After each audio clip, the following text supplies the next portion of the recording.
And we're live on a Saturday. Welcome on in to Cards Hub 365, presented by Gray Bar. Joe Roderick and Hunter Mulholland making his Sports Hub STL debut today on this Cardinals again and Blue Jays this afternoon. Andre Pallante with the start in Jupiter. And Hunter, another not a lights out performance from Andre Pallante, which I think the Cardinals they're hoping for at least one of those at some point this spring training. What did you see out of him today? You know, he just kind of didn't have the stuff that he had last year, where he was good, being able to go deep into games. And I know it's spring training, so you're only going one, maybe two innings here and there. But the Cardinals, with Michael McGreevy trying to take that fifth spot, the Cardinals really want to see something out of Pallante that is going to keep him in the rotation and not move him to the pen. I don't even know if it's so much not needing to see something out of him. I think it's more a case of with McGreevy pitching the way that he has. And last night you see McGreevy against the Mets. He gives up the home run to Soto, but then goes and strikes him out the very next time. I think Michael McGreevy is making his case for a role in this rotation, and you don't want to be the guy that gives you don't want to be the one giving excuses to the Cardinal front office, Cardinal management, to let Michael McGreevy come in and take your spot. If Michael McGreevy is pitching the way he is, and there's five other guys in front of you that are doing well, I think you go, okay, you start off in Memphis. We'll go with you. We'll figure out what to do with you as the year goes on if somebody gets injured. But if Pallante with his 6+ ERA right now is still kind of out there sputtering along as spring rolls on, then you start to say, hey, we do have this guy that has the ERA in the 1 right now, and he is a former first-round pick, and he pitched well last year when he started. I think what you're doing is you're giving the Cardinals options, and that's not that you don't want to be in that spot. Yeah, you don't want to be the guy that's on the chopping block, to find a better word there, is because if you are the one that's on the chopping block, you're battling for your life. And Pallante, he's been up and down over the last few seasons. So how much runway does he have left? Especially, he came off of last year where he was probably the Cardinals' second best pitcher behind Sonny Gray. And McGreevy's coming in. He's fantastic in his debut last season. He comes into the spring and he's rolling. And he doesn't have a sign that he's going to slow down anytime soon. Pallante's got to figure something out, because today he went 5 innings. He gave up 6 hits, gave up 3 runs. Only 2 of those were earned, and struck out 5. But that's still, it doesn't lower his ERA. His ERA is still 6.92. When you look at this, it's going to spark. And this again, I mean, the Cardinals have not really mentioned where they want McGreevy to start. They haven't talked about what the options are for. I mean, it's either he's going to make the rotation or he's going to be in Memphis. I don't think there's any chance that he starts off in the bullpen in St. Louis. They see him as a starter for years to come in this team. But we have seen Andre Pallante be a relief pitcher for the Cardinals in previous years.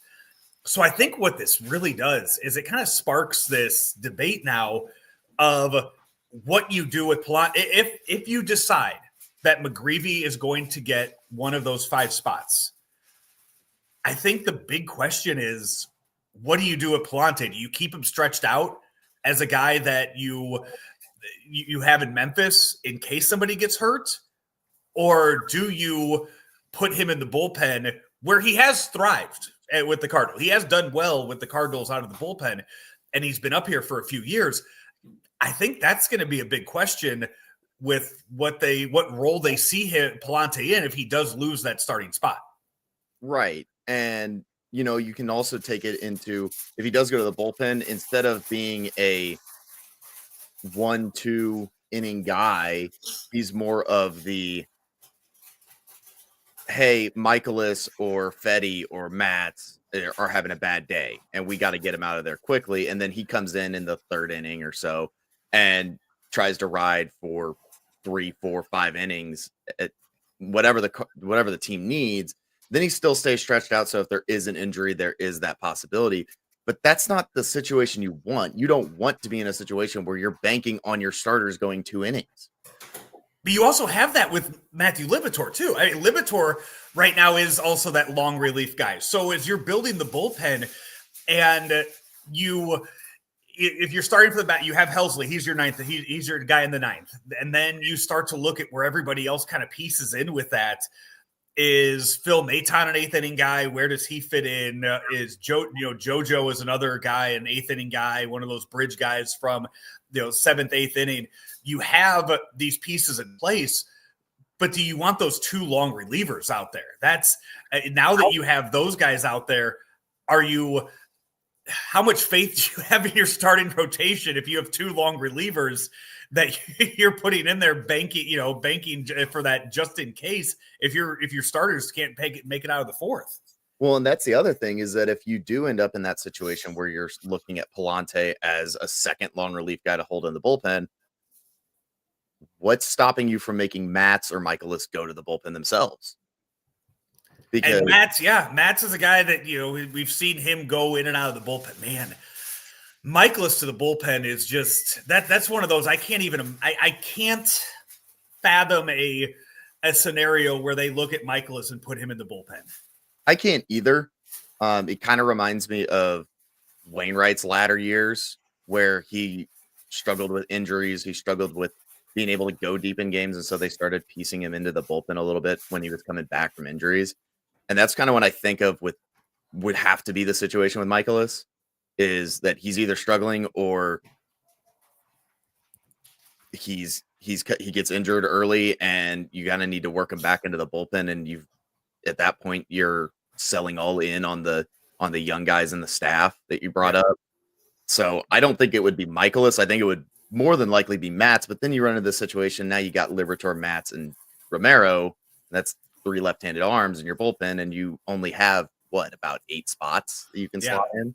And they are starting to make more and more cuts right now. Riley O'Brien earlier today, he was optioned down to Memphis. He's a guy who they kind of saw as a big, he was going to be a big part of the team last year, was injured a lot last season, and kind of had spurts here and there. But I think when they started in spring training, he was a guy that had a clear path to the big league bullpen, and now we see that he's optioned down to Memphis. So it's more and more.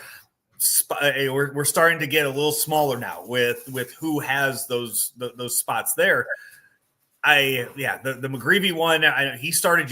Now that you have them piggybacking too off each other on starts, to see last night McGreevy and then early today Pallante, to see them that close to each other and get to see what you have. I don't think that's by accident. I think that is a clear design to see just how close those two are and fresh eyes on both of them. Right. And it's definitely because as you go throughout the week, if you have McGreevy throw Tuesday and then Pallante throws on Friday, the tape on McGreevy is less fresh in your brain. So to see them back to back like this, it is very eye-popping to the Cardinals staff, I would assume, of McGreevy's going to be a guy in St. Louis, and it's just a matter, and they talk about this youth movement, but they're still holding on to some of the older guys. If they did move those older guys in the offseason, then this wouldn't be a conversation, no matter if Pallante had a 7 ERA like he does. It should be mentioned. Pallante today, 5 innings. He only allowed 6 hits, did walk 2. It's not like he got lit up by any means. But again, ERA still close to 7 for the spring, and that's one of those where it's giving the Cardinals, as we mentioned, it's giving them an option. It's giving them a another look at possibly putting Michael McGreevy in that rotation to start the season. Other notes from the pitching today: Ryan Helsley, he came in relief in the 6th inning. trying to get him in there against actual major league hitters in the 6th. He goes 1 inning, only throws 8 pitches to get those 3 outs. On his side, JoJo Romero with 2 strikeouts in his outing. So the bullpen after Pallante of Helsley, Romero, Roycroft, they looked really good today in the game. This is Cards Hub 365 here on Sports Hub STL. We're powered by Gray Bar. If you're suffering from supply chain issues and they're disrupting your operations, have no fear. Gray Bar has you covered, and you can rely on their nationwide logistics network to get what you need, where they need, when they need to get there, all within budget. Gray Bar, a trusted and leading North American distributor of electrical and electrical communications, data networking, and industrial products. They literally support products of any industry: construction, hospitals, industrial plants, schooling. It doesn't matter. They have one clear mission: to serve as that vital link in the supply chain, adding value for customers and suppliers with innovative solutions and services. Visit graybar.com to start an order today. That's graybar.com. Graybar, your distributor for electrical and datacom needs. Other news and notes from Jupiter today. Jordan Walker back in the lineup after a week off with the knee issue, kind of a tweak, no major structural damage. So you see Jordan Walker back in the lineup. That has to make Cardinal fans happy to know that he is okay, and that's only going to continue the debate on how the outfield is going to play out now that Jordan Walker is healthy, which is a good thing. You'd much rather have a healthy Jordan Walker, but you get the debate continues because you have Jordan Walker healthy, and then you have Lars Nootbaar and Alec Burleson both homer today in the game. I think that just continues to push Michael Ciani, more and more towards Memphis to start the season without any question, but still adds a lot of others. Absolutely. Jordan Walker, he didn't really do much. He walked and struck out twice. It's his first action since the injury. So, there's no real expectations of him to come out and have a 3-homer day or anything like that. But yeah, Burleson, I mean, the big question at the beginning of the offseason before they moved Contreras to first base was whether or not it was going to be Burleson or Walker at first base. And now with Contreras there, the question is the same as last year. Is it going to be Walker or is it going to be Burleson as the everyday right fielder? I think it's Walker's I think it's 100% Walker. I still think that the Burleson question, he's going to play first base 2 times a week, I would think. Maybe more, if depending. I mean, if you want Wilson Contreras to DH more Wilson Contreras is in your lineup 6-7 days a week. The Burleson question, I don't know if it's so much right field. I think it's how many times you get him at bats between left, first, and DH. And I think as of right now, he's the one that suffers the most. Absolutely.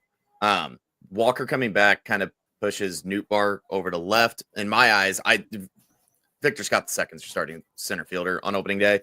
In my eyes, I think that pushes Nootbaar, and then this is really where it hurts Burleson, is that Nolan Gorman is worse defensively than Brendan Donovan. Donovan, if he's not in the outfield, is going to be playing second base, and if Gorman is hitting, then he's probably going to be DHing, which puts Burleson on the bench because you're out of options for him. I think we see a lot more Donovan in left field than I think you're thinking. I mean, he is. I don't think he takes away as much as you might think with the glove. He is a Gold Glove winner from the utility position, so I do think he can handle himself out there. I just think it's a matter of the organization liking Nootbaar as much as they do. And where you need to, with Victor Scott hitting the way that he does, I think that's where you take Donovan away from the outfield just because you have guys that you like and guys that are performing in the outfield, and Donovan can play just about anywhere. So I think that's the only reason you see him more at second or DH is because the outfield's too crowded. That's what I was thinking, is that Victor Scott is playing, and that's why I don't think that we're going to see the reason why is because of Nootbaar. That's why I don't think we're going to see Donovan as much out in left field, because Nootbaar is going to be out there and Scott is presumably going to take that center field role. It's the Cardinals today, a final score 9-5 in Jupiter over Toronto. Blue Jays did not really bring many of their big players across the state to play in that one, but they will go ahead and Cardinals will be back at it again tomorrow against the Marlins for that. Not tomorrow. Tomorrow is Sunday. I'm looking at the wrong date here. Tomorrow, the Cardinals they do have the Marlins tomorrow. Sonny Gray on the mound for the Cardinals. So we get to see another Sonny start. Interested to see how many innings they push him in that. You've seen the starters starting to go 5. Sonny kind of had that late start in games, not in the backfields. So does Sonny get 4 or 5 innings or so? Now that we're about 10, 11 days away from opening day? I think so. I think you have to start stretching your starters to what it's going to be like opening day, because right now they've got arms to spare at camp. And when you get to Major League regular season, your starters are going one day a week, basically. I mean, you'll have guys that double up during the week just because of how the schedule plays out. And then your bullpen guys can't go every single day out there, and you don't have the staff like you do in spring training. So I think you got to start to see Sonny Gray ramp it up a little bit, especially this week. I don't know. Ace chimes in on the chat saying big game for. I don't know. Again, Sonny Gray is such a different human when it comes to the prep work that he puts in and the way he goes about it. I don't think Sonny Gray, I don't think the Cardinal organization sees this as a big game. I think he knows what he needs to do to be ready to go by March 27th. I don't think a start on March 16th is going to do anything one way or another and have any impact on that game coming up on the 27th. So I don't think it's a big game. Also, talking with a soul, what's Koperniak's chances of making the opening day roster? Should say Barrero had another hit today in the game. I would say something like that when you see Jose Barrero get a hit and continue to hit the ball well. I think that takes away the chances of somebody like a Koperniak making the opening day roster. When you look at just how many spots are starting to fill up, I think he's a Memphis guy. With how crowded the outfield is, with the multiple positions that guys like Barrio and Fermin can play, Hellman can play, I just think that continues to take him lower and lower on the depth chart for the Cardinals. Yeah, I mean, Koperniak had another hit today as well, and he's hitting 355 on the spring. But like you said, the position versatility on the bench roles are so important. Especially with the depth of the outfield. I mean, you're looking at, you have 4 to 5 outfielders, primary outfielders on opening day roster. You're running out of room for another one. Yeah, to be added on. Yeah, that's that'll be. I think he'll be down there in Memphis in the outfield, and again, unless he had a starting role up here, I think that's the only way he's making he'd be making the team out of opening day. Well, that's going to do it for our show today. 2 post-game shows later tonight, Blues post-game and City post-game, late night tonight for both of those. So make sure you like and subscribe to us here on Sports Hub STL to get those alerts anytime we go live with any of our shows. And that includes also our special selection show tomorrow around 6 o'clock, NCAA brackets released. We will be going live with a big cast of characters talking college hoops and talking the field of 68. Until tomorrow, he is Hunter Mulholland. I'm Joe Roderick. This has been Cards Hub 365, presented by Gray Bar here on Sports Hub STL.